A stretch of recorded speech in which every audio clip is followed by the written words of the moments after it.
Salut les challengers, j'espère que vous avez la forme. Alors aujourd'hui, je vais vous parler d'une chose qui me tient vraiment à cœur. Donc c'est une chose qui va vous permettre de surmonter toutes vos peurs et vos difficultés. Donc cette chose, c'est le courage. Alors déjà, qu'est-ce que c'est que le courage? Eh bien le courage va vous permettre d'atteindre des objectifs qui vous tiennent à cœur mais qui vous font peur. Et il faut savoir que le courage, c'est quelque chose c'est une chose qui est tous en nous. Quel que soit le caractère qu'on soit timide ou grande gueule, on a tous du courage. On a tous du courage et du coup la question qui se pose c'est comment utiliser le courage.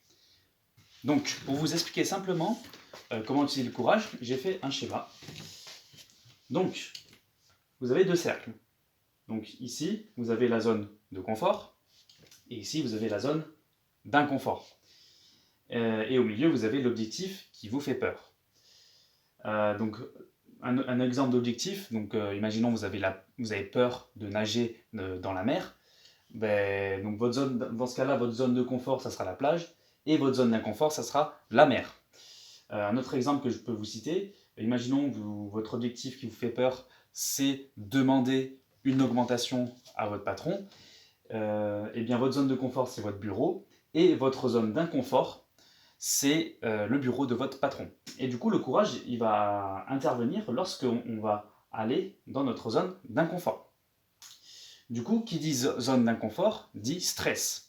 Mais pas n'importe quel stress. Moi, je vais appeler ce stress le bon stress. Parce que ce stress, c'est un indicateur qui va t'alerter que c'est maintenant que tu dois utiliser le courage.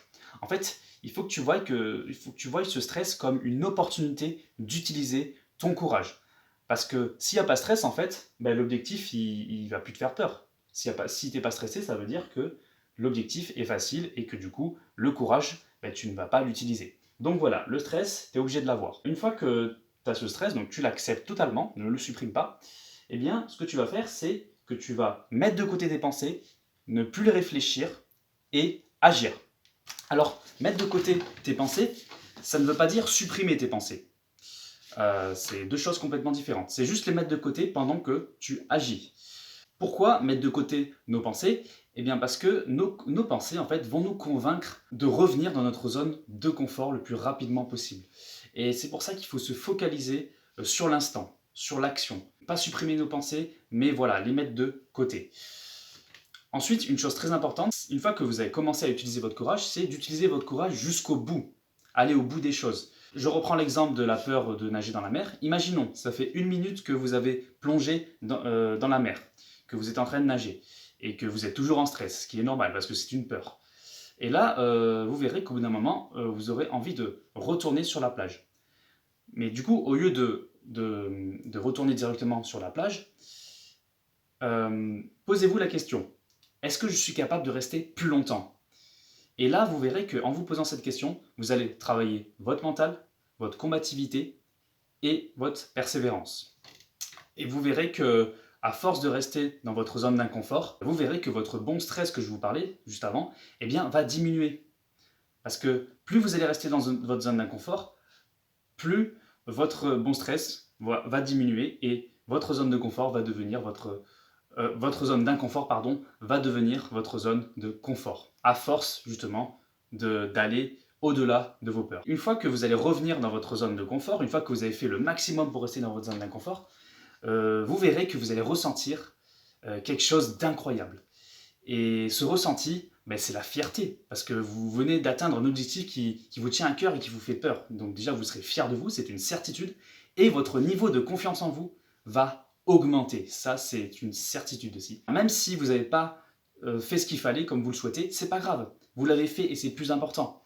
Vous allez forcément avoir plus confiance en vous. Donc plus vous serez courageux, plus vous confronterez à vos peurs et à vos difficultés, et plus vous aurez d'opportunités dans votre vie. Donc pour résumer cette vidéo, qu'est-ce qu'il faut retenir? Donc, déjà, premièrement, il faut accepter le bon stress et le voir comme une opportunité d'utiliser votre courage.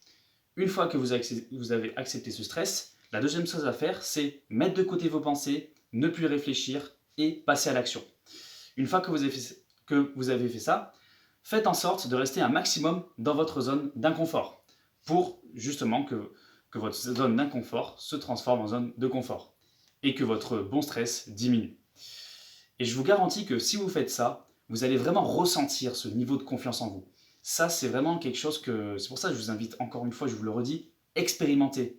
Et vous allez comprendre ce que je vous dis, parce que le ressenti, c'est de la confiance, c'est quelque chose d'incroyable. Parce que c'est pas en lisant des livres qu'on devient plus confiant. La confiance en soi, ça se ressent. La fierté aussi. Et donc, expérimentez ce que je vous ai dit, et vous verrez que vous aurez des résultats. Ça, je vous le garantis. Donc, je vous remercie les challengers pour votre écoute. N'hésitez pas à vous abonner à ma chaîne YouTube, à me laisser un pouce bleu et à partager la vidéo. N'hésitez pas aussi à me laisser un commentaire pour me dire ce que vous pensez de la vidéo. Sur ce, je vous dis à très bientôt les challengers. Ciao, ciao.